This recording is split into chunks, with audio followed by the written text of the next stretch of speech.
Welcome to Better Business by Design with Olga Papageorgiou and Peter Metcalf. In this podcast, we discuss what really makes organizations work and why so many struggle to turn good intentions into consistent results. Through our work with leadership teams, we've seen that better performance doesn't happen by accident. It comes from deliberately designing how an organization thinks, plans, and executes. In each episode, we'll share what we've been seeing in practice, so what works and what doesn't, and what leaders can do differently if they want to design a better business on purpose. Hey Pete, how you doing? I'm good, Olga. How are you? I'm good, thanks. It's looking sunny where you are, or is it just a bit overcast? No, it is sunny. It's sunny, yeah. In Melbourne, we're having a sunny week. Well, here it's been awful this week, so Oh, we saw each other last week, right, in Melbourne, yes. and the weather was horrendous. Yeah. And I got back to Sydney and I was so happy to see the sun, and then literally the next day it started raining, so Well, sunny weather's come back here, so that's good. I can't win. I'm just like chasing the wrong way. How have you been? Have you had a good week so far? Yeah, I have. Yeah, it's been reasonably busy. A mixture of client work or some professional development work that we get involved in. So there's always something to keep you out of trouble. Yeah, I've had quite a bit of interest in demand-based work. So understanding demand, good quality demand management. What does that look like? What is the role of a demand plan as opposed to just a forecast? Yes, yeah. When you ask a few questions and start scratching the surface, I was finding that some of these commercial teams, they had thinking that wasn't really formulated into a cohesive plan. There's marketing doing some stuff over here, sales is doing some stuff over here, but none of it's coming together as connected decisions that are actually driving growth for the organization. They work in isolation and sometimes actually pulling against each other, which is not productive. Yeah. I hear you. It's something I come up against all the time. And there's I still think it's because organizations don't follow a formal process. And so they create roles to satisfy particular issues. Yeah. Or particular aspects of the business. I'm focused on consumer, I'm focused on customer, I'm focused on channel or category. And they don't connect the dots totally. There's a bit of ambiguity, isn't there, within the business? Yeah. But if you start with the process, then what is a demand plan? Well, a demand plan is a commercial plan, and we're doing commercial planning, interchangeable terms. Well, then who has the roles in that planning process? Sales and marketing. It all starts to fall into place. But once you start to segment it into some component parts, and then they drift, and those component parts drift away from each other, that's where you get the complications. Yeah, totally. And no one to sit there and link it back to the strategic plan of the business. It's those things that we were talking about over the last couple of episodes around, you have this ambition and this strategy that underpins it, that tells you what you will and won't do, and where the organization's focus should be. And you go a couple of layers down and you're like, what you do every day seems to be wildly different from what we said we should be doing. What is going on?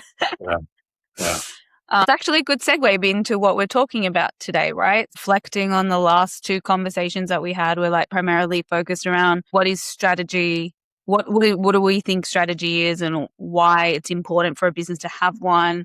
What's the scope of strategy? Who owns it? Does it need governance? How do you measure its effectiveness? And we alluded to that the actual intention of IBP is to be a framework that helps govern your ability to deliver the organization's strategy.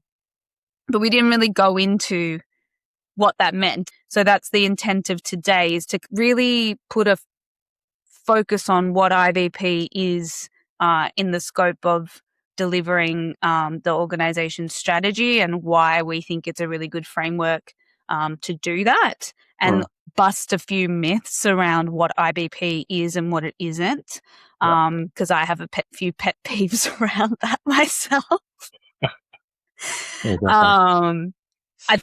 I wanted to kick us off by, and you're really good at this actually, like when I've watched you deliver public education and you explain the origins of integrated business planning, you do a really great job of explaining that. So I'd love for you to overview of where did IBP come from? How has this evolved into something that organizations adopt and use as a governance framework?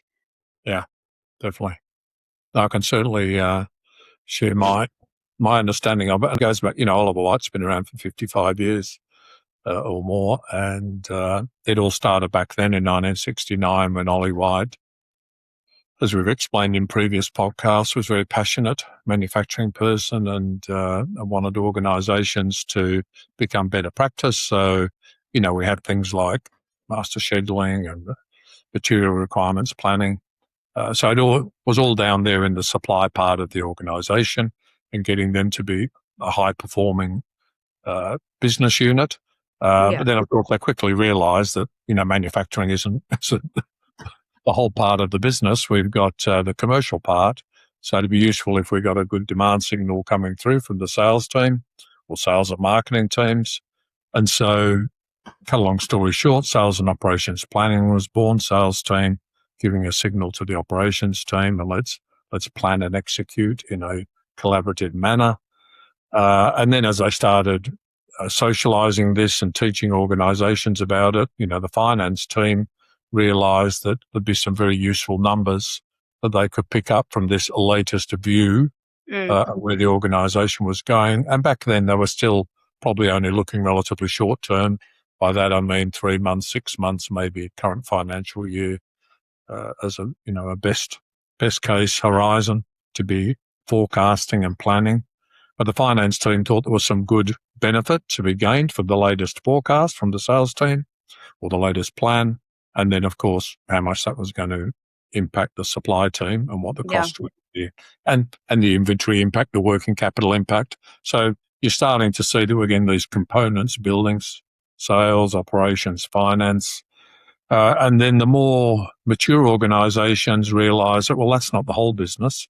There's a lot of other stuff going on. And one of the real critical things, of course, is in innovation and product development and introduction, and which tended always to be a mysterious bit of the business that sat off to one side. If we use common terminology, it was sitting up in the cloud. And so they realized, for us to be properly integrated, we need to pull that piece in. So the whole product portfolio management or services management was brought into the S&OP process. And then the more mature organizations then had the big penny drop that, you know what else we have in the business? We have this thing called a strategic plan. And we tend to do that as an annual event, and we do this thing called set and forget. So we go through the exercise, and then once we've signed off on it, we put it to one side and get on the business. So once again, the more mature, sophisticated businesses said, as an executive team, we need to have something that connects strategy to the execution in the business. So why wouldn't we bring strategy into this S&OP process? And you can imagine by this period of time, and we're now talking the late 90s into early 2000s, that the term sales and operations planning was no longer a really meaningful term. And you mentioned that sometimes you have some challenges explaining to people what integrated business planning is, but this was around the birth of that term. So the evolution said, okay, well, this is about the whole business. So it sounds like we're integrating the business. So why wouldn't we call it integrated business planning? And there were a few organisations. I remember when I was working back in Cadbury Schweppes back in the late 90s, early 2000s, we coined the term integrated business management. So there was a bit of flip-flopping around between the terms, but eventually we settled on integrated business planning. It came with a number of challenges, but people then have this aha moment, and particularly when you're talking to the C-suite, and you're saying, well, you've done all this work on strategy, you need a framework within the business to connect all those strategic elements of product, demand, supply, financials, human resources, IT, etc. You need to have something to pull it all together so that at any point in time, you feel confident the business is delivering against its objectives, and you're still confident about what the future is going to bring. And you've got the appropriate resources to work on those initiatives that the strategic plan has described. And so we find this model, we have the integrated business model and then this concept of integrated business planning. We find it a really useful tool and framework for organizations to organize themselves. Yes. And it's really as simple as that. It's a decision-making process. As people continually tell us, everything's dynamic and always changing and there's always uncertainty. So you think about the word dynamic and you say, well, yeah, maybe it's dynamic business planning, but it's about continually reappraising where you are. If everything's on track, don't change the plan. Yeah. So it's no more complicated than that. But if there are things coming at you that suggest that maybe the future would be different, well, let's not wait until we do our annual budgeting. Let's not wait until we do annual strategic planning. Let's be dynamic. And people throw around the term agile, and I know you get a little testy about that in terms of what agile really means. But maybe you can elaborate on that too. But it's just managing and planning your business for the future. I'm just putting it up on the screen. For those that are on video, in that first right-hand box, we've got that thinking around product and services. So product management, or sometimes called portfolio management review. And then you read it sweeping up to this management business review. The things that I love to highlight about this process, and when we think about what is this process, now that you get an overarching view of where it came from, is that it's a process that's there to align the core plans of your business and make sure that when you look at them as a whole through what we call integrated reconciliation, they make sense in regards to where you want to go as a business. So that's why strategy and your business plan and looking at performance are inherently linked back to these core plans. People ask, why are there all these errors? That it's talking to that this is two-way communication that is happening here. That the strategy, the business plan, performance, and all these reviews are linking into what we call integrated reconciliation. That's a continuous process. And that's a bit that organizations often miss a trick with this. They see this as a very static process that you just go to some meetings once a month and that's it. Whereas no, actually this component of the integrated business model, which is a broader model that we have around how you run a business, this component is the check and correct component. Planning is happening all the time. Now, because this type of process is about the strategy and mid-range of your business horizon, you have the breathing space to be able to do this on a monthly basis. You don't need to make critical decisions every single day about something 18 months or 24 months out into the future. If your horizon is the next 3 weeks, then yeah, you probably do need to make decisions every single day. But this is not the essence of integrated business planning. This is a process that governs, do we have all the right things ready at aggregate to deliver our strategy that we've promised to our board or our shareholders or whatever it is. That is something that I think it's kind of lost its way a bit, if anything, IBP has become more like S&OP over the last few years. I think it's become more of this balancing demand and supply conversation rather than strategy delivery type governance framework. And I think that's because organizations are not good at articulating their strategy. Yeah. What are your thoughts? Yeah, if I could just add, Olga, that if we, for the benefit of the people that can't see the visuals on the screen, in the middle of this diagram, there's a starburst and it says strategy and business plan and performance. And the whole integrated business planning concept is predicated on the fact that you have these core components within your business, a longer-term strategic plan, a mid-term business plan, and then a description of what success looks like through performance KPIs. And I think with a lot of organizations, when they're transitioning from their traditional S&OP process to IBP, is that S&OP has grown its roots way back in the 1980s, grew from more of a detailed, shorter-term view of the business, SQ level, as opposed to this concept that you've just alluded to in terms of aggregate families. So it wasn't referencing strategy back then. It was just about making sure that sales and operations were connected. So organizations really have to do a mindset shift, like a 180-degree flip, to say, okay, we're starting with strategy and we've got a commercial strategy, covers product portfolio, demand, and then we've got a supply, got a HR strategy, finance strategy. We're making sure that all of that is coming together. And if it's not, where are we deviating? So our focus is the long term. And we're not looking at 5 years every year, but we're transcending at least 2 financial years. We're going into like a rolling 2-year horizon. But the whole essence of it is that we're trying to either close gaps against our strategy that may have been revealed through our latest view of what the future is, or we're trying to be proactive in terms of exploiting opportunities or mitigating risks. So it's a decision-making process, and that's, as you said earlier, it's a check-in process every month to say, are we still on track? And if we are, right, don't have to do anything. If we're not, well, what do we need to do?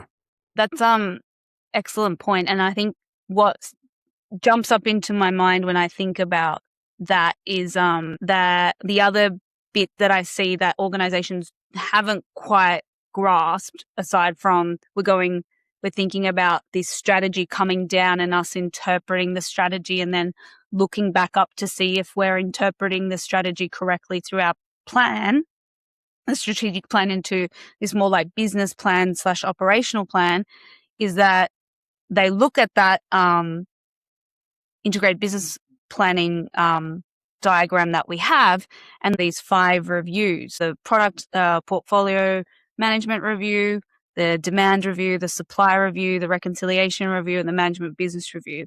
And they just see them as check the box meetings where we just turn up, we say all the things on a template, and then we shake hands and then walk away, as opposed to that it is a review.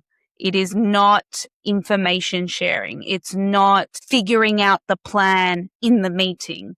It's about that pencils down kind of process to go, okay, here's where we're at right now. Here's what our plans look like. Here's what we learnt from the prior cycle. Here's where we need to put our focus. This is what's changed and the implications of what's changed. Here's what's changing around us that we need to take into consideration. And therefore, we, review owner, whether it's the pinnacle review of the management business review or one of the preceding reviews, review owner, this is the decisions we think that you need to make today because we need your help to get there. And this is the one that we would recommend because of all the work we've done throughout the month to come to that decision. Yeah. And it's a very different process when you use it for thinking through the misalignments in plans and making decisions around where we should put our effort. Yeah, definitely. I agree entirely. And it all goes back to the key insight that we've developed as an organisation over years, that there's these 3 core processes in a business. product and services management, demand and supply, and you should have a plan for each one of those, and they should obviously be complementary and integrated. And if you've got that, emanating out of your strategy. So tell me what the 5-year strategic plan or roadmap is for products and services. Tell me what the 5-year strategic plan is for generating demand of those products and services, and tell me what the supply strategy is for ensuring that we can deliver those products and services to people, and then wrap all that up with finance and human resources, etc., and IT. Yeah. If we've got that in place and we've got core assumptions sitting behind that, because planning is all about what does the future look like, and what role are we going to play in that future. So that's the planning piece. Then of course, we're just reviewing that. It's sort of like hitting the pause button whilst you're doing stuff. Oh, let's hit the pause button and let's just stop for a brief moment and take a deep breath and just make sure that everything's okay. If we're satisfied everything's okay, press the play button and get on and run the business.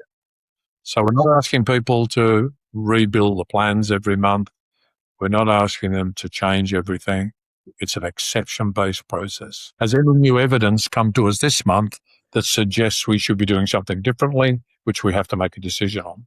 Yeah, that's a perfect way to describe it, exception-based process. If you have someone that governs the process, someone that's making sure the process is running, making sure that these reviews are in calendars, there is that opportunity to sit there and check and correct and create that breathing space. If everyone's doing what they said they were going to do from a planning and execution perspective, it shouldn't be onerous to get to a review and say, this is where we're at. Yes. Because we're continuously planning. Yeah. This is the bit where I don't understand where all this new lingo around we're not continuously planning is coming from. I'm like, well, what are you doing all month? Exactly. Yeah, the old plan, do, check, act comes into mind instantly. Well, we've done the analysis, we've done the planning, we go and do it, we check and monitor, and if we're not doing what we said we would do, well, then we have some corrective action and we go and do that. So he says quite often, Olga, a lot of these things that we take for granted, the component parts of connecting everything, are missing, or they're just not connected. Yeah. And that's what we have to. That's what we spend the majority of our time doing, is just trying to connect the dots, because people are continually, inventing new ways of doing things to fix a problem, which if they'd designed something correctly in the first place, then they wouldn't have that issue. Yeah, exactly. One of the other things I wanted to talk about was characteristics of best practice. And we've kind of already touched on all of that just through our description of what we think effective integrated business planning does for a business. So effective integrated business planning frameworks will give you that pause to understand where our plans are at and what do they mean versus strategy, and do we need to make any critical decisions based on the longer term horizon, not for next week, on the longer term horizon, just to bring it into something more like tangible. If our portfolio plan has in 2 years' time, we're going to launch a certain range of products and we're all working towards that, but something has changed in the market landscape that suggests we should no longer be working on that those products are no longer relevant, or competitor beat us to the punch, or something like this has happened, or, it's a premium product, but our data suggests in 2 years' time, the market for premium, the juice is not worth the squeeze. This is something that has changed from the last cycle, right? Yeah. So then from today, looking 2 years out, you can go, actually, we shouldn't be putting all our time and energy into getting these products out into market. We need to refocus ourselves. You're going to save yourself a lot of pain if you pick that issue up early instead of drudging all the way through bringing those products to market and finding out that they're not the right product to bring to market at the last minute. Yeah, exactly. Bringing it to life and why thinking in the aggregate to begin with. When you look further out, thinking about what are the critical things that we are going to be doing as a business to help us achieve a future goal, is super important. You don't know all the individual things that will happen in 2 years' time. All you have in front of you is your assumptions about the future and the data you have to help you interpret what's happening today that might suggest what will happen in the future. That's all you have. Yeah, exactly. Yeah. So that forecasting element of planning is the prediction of what the future conditions will look like. And you do then based on past performance and any other intellectual input that you have, but you give your best estimate of what the weather will be like, what the geopolitical landscape will be like, et cetera, and you make some assumptions based on those key drivers and levers, and from there you determine what your objectives will be, but specifically you put plans in place. And the plan is not just a number that says, I'll get this volume and this revenue and this profit. They're the outcomes. It's what are we actually planning on doing? And of course, as business as usual, all that stuff we've done in the past and we probably want to try and repeat and improve upon in the future. But then the significant game-changing things you're doing, big strategic initiatives that require lots of resources. Yeah. And we want to make sure we've got the right balance between maintaining the base business and building on top of that to grow the organization, but having clarity about what those assumptions and those initiatives are. Yeah. And then because the other thing, which is in the name, the integration component, is that if there's no governance framework to sit there and go, okay, hey, there's been a primary change in this specific plan, like a big assumption change. Do we know that all the interdependent plans understand that change and what it means for their plans? Yeah. So what do they have to rearrange in order to support the new view of how we're going to grow the business? Yes. So that's why we make sure that there's that ribbon of integrated reconciliation, which is that continuous piece of these reviews are happening throughout the month, but there's a team making sure that we get the best view of where the three core plans come together and what it means and the validity of that to make enterprise level decisions, which is everything we've described here in my mind. It's not S&OP. No. Like there's an underlying heartbeat that you need to understand what the demand outlook would be from that plan and how supply could support it. But it's not a weekly short 6-month outlook down to the SKU level and all these sorts of conversations that we tend to find in organizations that are not as mature from an IBP perspective. Yeah. And we touched on that, I think, maybe in some previous episodes where we talked about the difference between planning and execution. Yeah. So the planning piece that we're talking about equally has to have a complementary process that is managing the execution of the plans, and are we delivering against those plans? So that's where the majority of the people in the organization are operating. They're not the accountable ones for making the big decisions. The big decisions are made by the leadership team, and that's why a successful IBP process has to be owned and run by the leadership team. Yes, definitely. And that diagram you showed earlier where the management business review sits on the top, the rest of the process is all about preparing for that management business review. So a CEO that says, I want to know how we're performing and I want to know if the plan in the future is still valid and is still going to achieve against our strategic objectives, he or she needs a forum every month to be able to answer those questions. Yeah. That's what the management business review does. And in the absence of that, if they were running some S&OP process or something else, they probably would have some other executive meeting where they're asking those same questions. So they're just integrating it. And quite often C-suite people say to me, well, what's the big advantage of IBP? And for me, it's just one word, confidence. A well-constructed IBP process will give the leadership team confidence that they're performing well and that they're still confident of delivering the future plans. Yeah, that piece around the executive ownership is so understated. These reviews are there for the executive. Yes. And if your process is having people lower than the executive review the plans and they're not the ultimate decision maker, how do you expect the plans to integrate? Because then we're going to get into positions where someone is making decisions in the absence of that ultimate owner of that plan, and they might not be happy by the time they get to the management business review of how their plan is represented.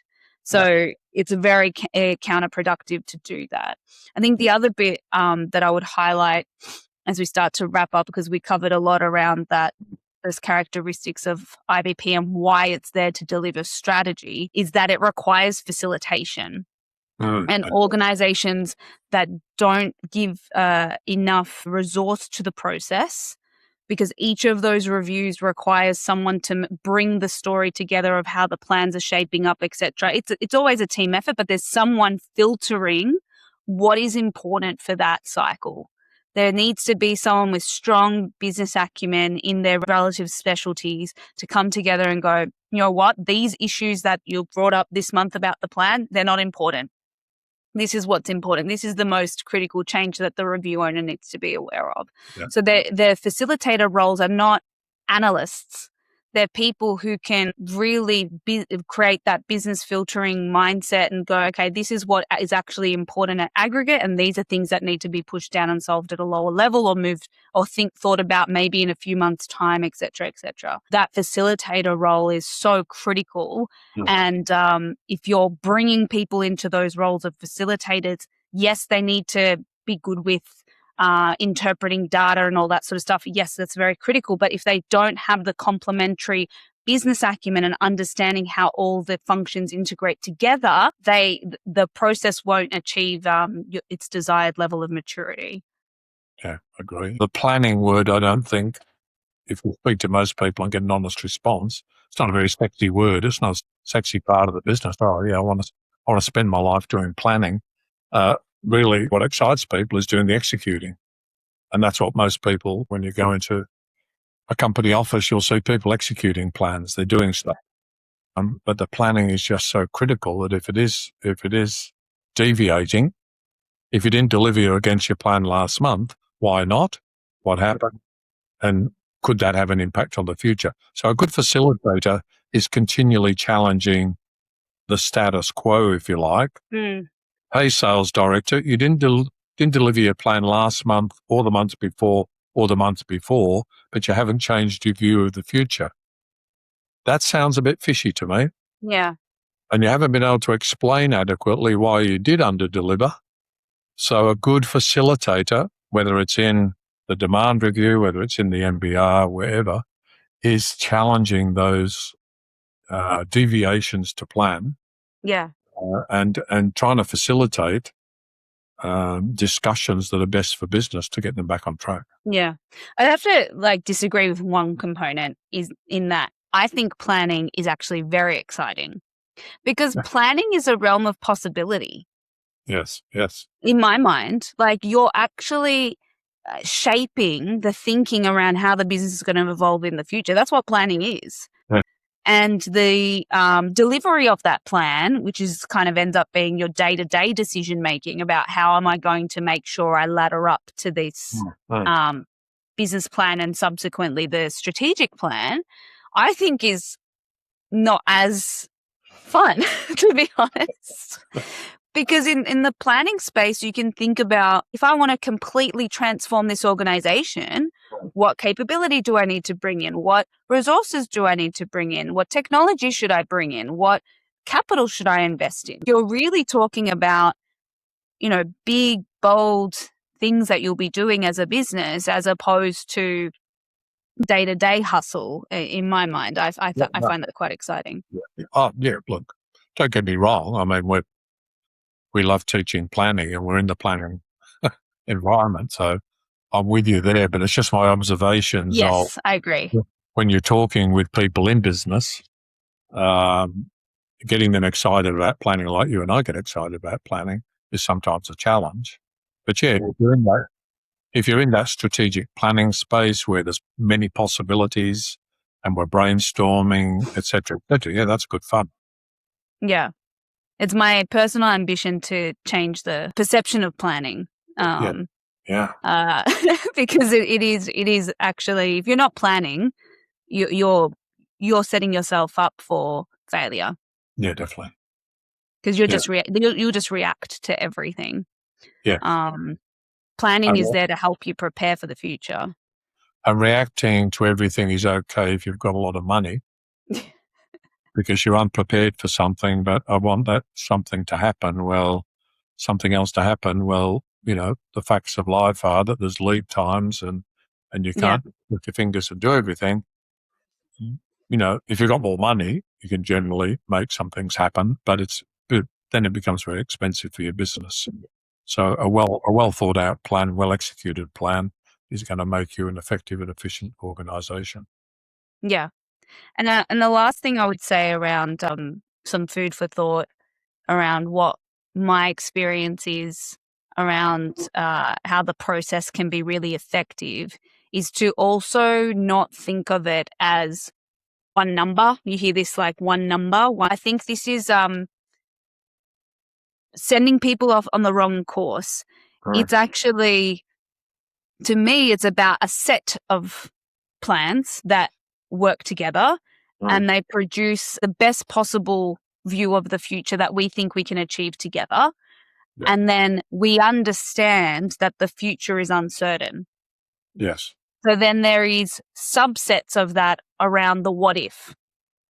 So if you're just working to this one plan and you're not thinking about the uncertainty in your plan and how you would need to change what you do to manage the uncertainty, you're also setting yourself up for failure, because that's just not how the world works. No, it's blinkered thinking, isn't it? Yeah. Yeah. I've done all this hard work. We've come up with a plan. Everybody's happy with it. Yes, let's go and deliver it and don't deviate from it. Yeah. But we know that things happen out there in the marketplace where deviations occur. And if we're not taking those into account, well, we're setting ourselves up for potential failure. Exactly. That's where it's so important to think in the aggregate of what are the critical assumptions that underpin our view of the future. Where is the uncertainty in those assumptions? And how do we prepare ourselves to manage that uncertainty? That's the point of the process. So then we rally around, if this is deviating from what we thought, this is how we will then reorganize ourselves around that. Yes. Anything from your perspective, as we close, we've covered a lot of ground around where IBP came from, what is its role in, how could it deliver strategy, what's the core elements of it, like how does that wheel work, that IBP framework work, the essence of it being an exception-based decision-making, longer-term governance framework, and some of the characteristics that we'd see. Anything from your experience, because you've been in this space for so long, that you would kind of leave people with to think about now that we've gone through our view of what best-in-class IBP is? Anything that you would leave for leaders or IBP leaders around something to take away and think about and reflect on their processes? Yeah, definitely. And it's simply back to the people side of things. I'll be asking any of our listeners to just think about who in the business owns the process, where is it facilitated from, and is it truly getting an integrated view of the business as opposed to some functional bias. And without leading the witness so much, we tend to find a lot in the companies we go to that because the process itself, sales and operations planning at its roots, as I described earlier, way back in the 80s and before, from a supply perspective, and it's evolved. It's almost like a reverse engineered process. A lot of that legacy of being in the supply area has carried through to the modern day. So we still see a lot of people, a lot of advocates for the process are in supply chain. Yeah. A lot of ownership or delegation of the process sits within the supply chain, and that is not best practice. So, I agree.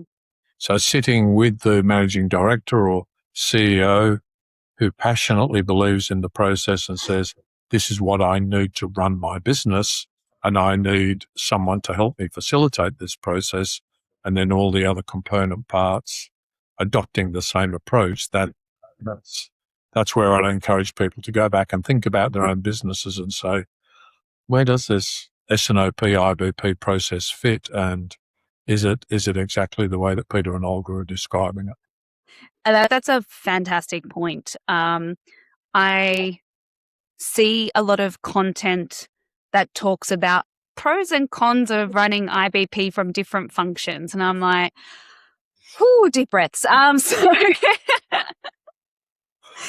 And we do see this, and ultimately it's the company's decision, but our strong recommendation is that management business review that we showed is the CEO's meeting, or the highest authority in the organization, depending on what level you're implementing the process in. Yeah. And if they're not backing it, if the person that's facilitating the process doesn't have some sort of line to that chair, so your IBP leader is not even communicating with the CEO or has access to the CEO, your process will be most definitely suboptimal. Because the role of the IBP leader is to really understand what the CEO's expectations are and how they see that the strategy is being interpreted from them to satisfy a board or a shareholder's requirement, etc. And then make sure that the component parts can understand that and bring that healthy tension that you mentioned earlier that a facilitator would bring. From this discussion, my hope is that our listeners can comprehend that when we're talking IBP, we're really talking about a higher order thinking than just basic S&OP. We've covered a lot of ground. Thanks so much for your time and sharing your thoughts on IBP and what it is and how it drives success and delivers strategy. As usual, if you have comments, you can leave them on the Spotify comments or YouTube, or you can email us at information@oliverwight.com. This has been fun. I look forward to the next one. Thanks, Bye, Olga. everyone. Thanks for listening, and if you enjoyed this episode, please like and subscribe on YouTube. If you're listening on Spotify, it would be great if you could leave us a 5-star review, as it really helps others discover the podcast. We'll be back soon with more real-world conversations on how you can build a better business by design.